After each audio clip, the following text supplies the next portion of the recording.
I'm here at Wildcat Lake in the Ocala National Forest. It's just a few miles from Juniper. It's a great place to camp because there's so many places to kayak all around there.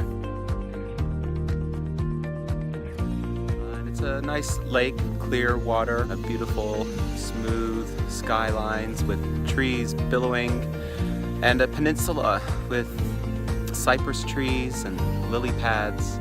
It's quite nice.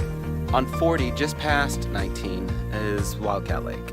So definitely recommend just stopping by. I had a couple hours before sunset and just needed something to do for a little while.